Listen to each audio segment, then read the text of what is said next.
everybody, welcome back to the Essential Guide to Primitive Decorating. This is part 2, and today we are going to talk about furniture. Now, there are other things to talk about, like the architecture and the floors and the color paints, and we're going to get all that in another episode, but I want to talk about the furniture because I think the furniture is the most fun thing. And it seems to me that that's one of the first things people do when they want to start decorating primitive. They will take their house the way it is and they start getting antiques or furniture, and they go out and they say, "Oh, I really like this," and they bring it home. And that is kind of where we get our cues for how we want to decorate. Now, last time I talked about that there were different styles in primitive decorating, and the different styles have different kinds of furniture. Or if you go with a colonial, you might go with a more upscale looking kind of furniture, something that was more decorative.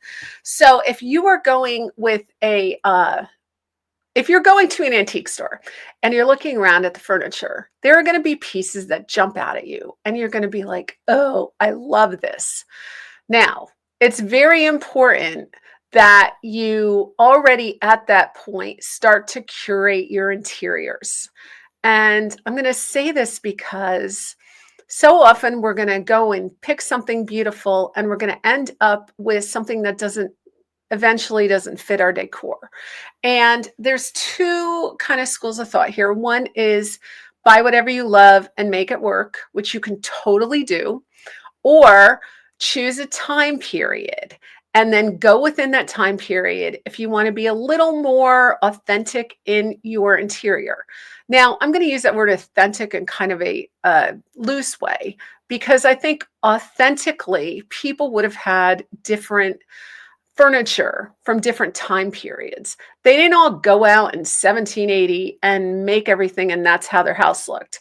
They added to it as their family grew. They added to it as things were available, as they were gifted with different things. So they actually did not have one style of furniture in their house. So even that whole thing is a little bit jaded. However, a lot of us like to play with going back and saying, "I like to get furniture from, say, 1780 to 1810 and take that furniture and go ahead and bring that home and set up your house accordingly." So I think that when you're going out antiquing and you've decided you want more of a primitive decorating style, maybe you want from 1780 or 1800, you're going to want to go and look and find furniture in that time period. Now, one thing that you're going to want to do is look at the furniture in that time period and whatever you're really into. If you are into this early, if it's more decorative furniture, you might end up with more of a colonial style. If you're really attracted to beat up old trunks and things that don't have any paint on them anymore, or were once painted and they're all just rough and they look like they lived in a barn for 200 years, then you're probably going to want to focus on bringing that kind of stuff home. So some of the key items in your furniture, with your furniture, you're going to look at farmhouse tables, tavern tables, any kind of table. Now I think that was one of the first things I started collecting was tavern tables. My first table was a sawbuck table. I bought it at Bernat Antiques years ago. I believe it went to North Carolina with me. And I used it as a desk. I've used it outside as a picnic table, covered, of course, because I didn't want it to get ruined. I have used it as a table in every single room of my house at this point. And it was actually an old door that was turned on these legs. And so I don't even know how old the door is. I purchased it for $75 years ago. And for me, that was a lot of money. Like that, I paid $75 for a table. We had absolutely no money. And I bought that thing and it's come everywhere with me. Since then, I am attracted to tavern tables. And when I find a tavern table, for the most part, I've not spent more than $125 for one. You can spend a lot of money for them. I have not. with the exception of the one that I had made. That was more, that's a bigger table. And of course, that's a reproduction, but it's made out of old wood. So, tavern tables are a wonderful thing though, because you can start by using it in your kitchen as a kitchen table. You can use it by your couch as a really any kind of end table or sofa table. You can use them and make a tavern in your room. You can put them by your bedside and use them, put a chair by it, use it as a desk. So that is one of the first things that I recommend people go out and buy if they're going to start buying furniture. Look for those tavern tables. The other thing that I like to recommend are trunks, like blanket chests, because with this decorating style, you are going to end up with things that you're going to be changing out per season. And it's really nice to be able to put, say, your blankets and your pillows, or even your clothing or your shoes in some of these blanket chests. So they too, you can get like an old chest that some guy had in his workshop, or you can find a beautiful blanket chest that is finished, maybe a bootleg blanket chest where you know, like the boot jack blanket chest. It looks like you could stick your foot in there and pull off your boots, but it's a certain way that the legs look. You can find some that are painted with grain painting and maybe just plain painted with kind of a milk looking paint, a blue maybe, very worn. You can stack them. You can put your TVs on them.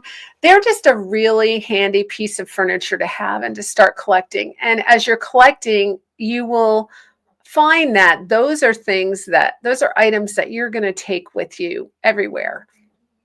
So the other thing you're going to look at are like chairs, occasional chairs. Now, this too is a way that I've gotten tripped up because I just kept collecting chairs. And you find a good deal on a chair and you buy it and you bring it home and it doesn't match all the other chairs.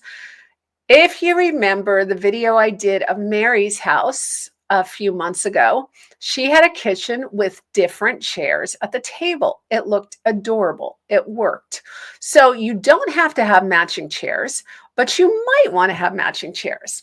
I bought my banister back chairs with the heart design on the top from Lana's estate, and I have 4 that match. I love having those chairs that match. I also have ladder back chairs that I purchased that are newer, but they're more sturdy, that I purchased on Facebook Marketplace really inexpensively. And they go with my dining room table. And then I have chairs that I only have one of, and they kind of sit around my house. And I've found over time, I get chairs, I collect them, I sell them, and I pick up different chairs as I'm going along. But those chairs are fun to get because you can get the banister back and they can be the different types, like with the little heart on it, or you could have the yoke back, Oxford kind of chairs. Those are really great. You can find the Windsor chairs. You can find great Windsor chair reproductions. You can get them pretty inexpensively. I found my first bunch of Windsor chairs at the Salvation Army, and I painted them black and they looked really great. So that's another way to really bring in that primitive look. So if you get a tavern table and you find these Windsor chairs, I bought mine literally for $10 a piece, $15 a piece at Salvation Army at one point. Really inexpensively. In fact, I have some chairs that my cousin found on the side of the road. And actually, I've been known to leave some chairs on the side of the road that people picked up right away.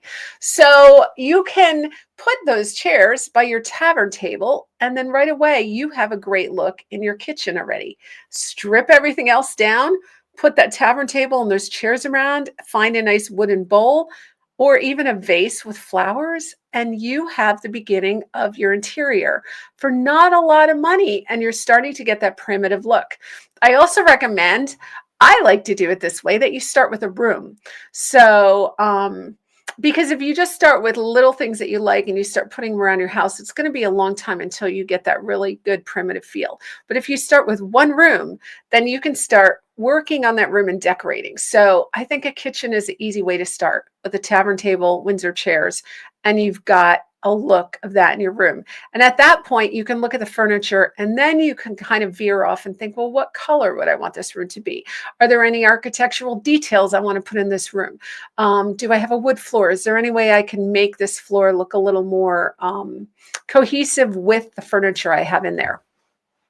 Also, another thing that you see a lot in a primitive home are antique cabinets and hutch dressers. Now, I don't mean like the high boys. Alice has some high boys, and those you're going to see a lot in a colonial looking kind of home. But in a primitive home, you're going to see those cupboards. It's like a bookshelf with, wood that just closed it. And sometimes the cupboards are going to be more inlaid wood, and sometimes they're just going to be basic doors. Sometimes the cupboards might be made with closet doors, and they've made the cupboards with them, old closet doors. There are so many variations, but they're going to be painted, or they're going to be stained, or they're going to be step back cabinets, or they might just be like a whole door on a long high cabinet, or you're going to have shorter cabinets. You can stack the cabinets.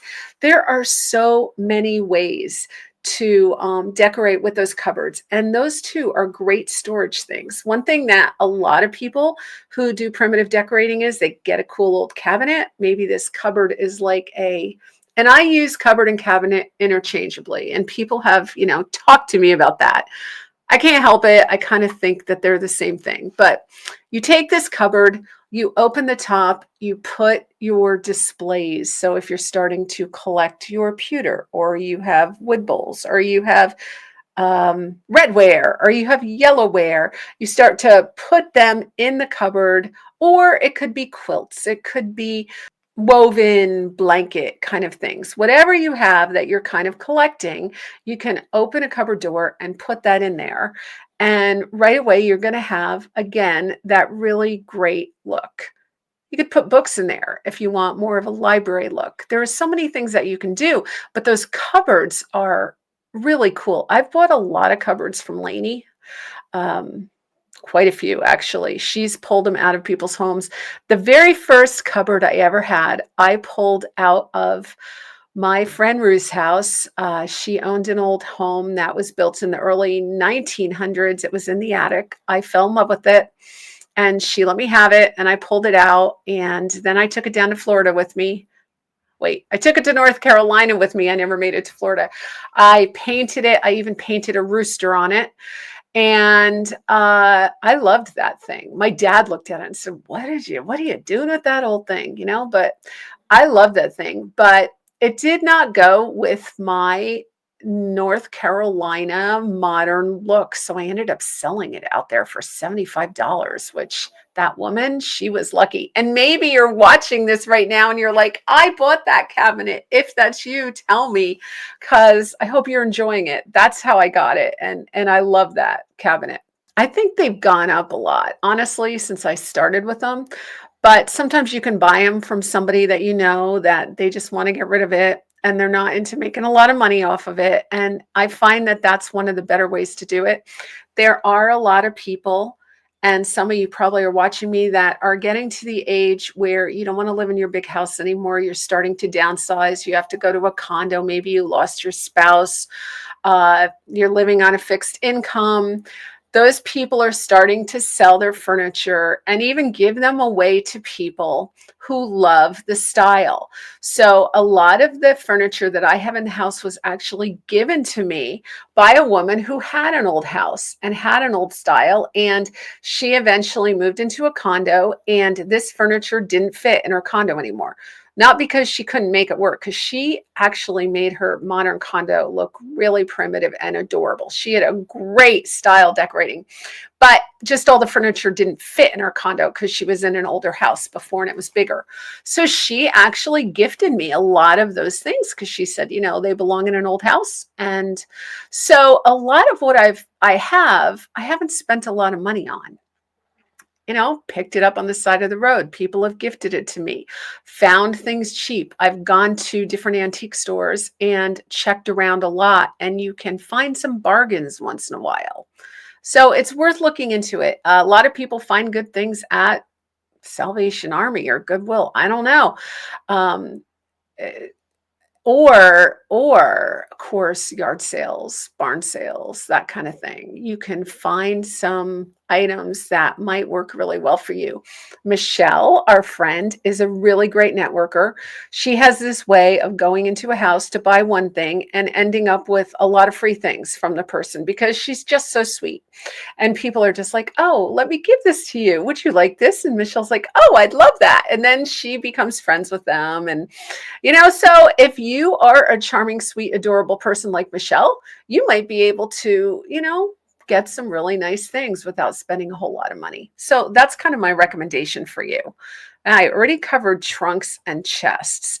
I'm going to stop this video right here. I think that you have enough information, at least with the furniture, on how you want to go and get it.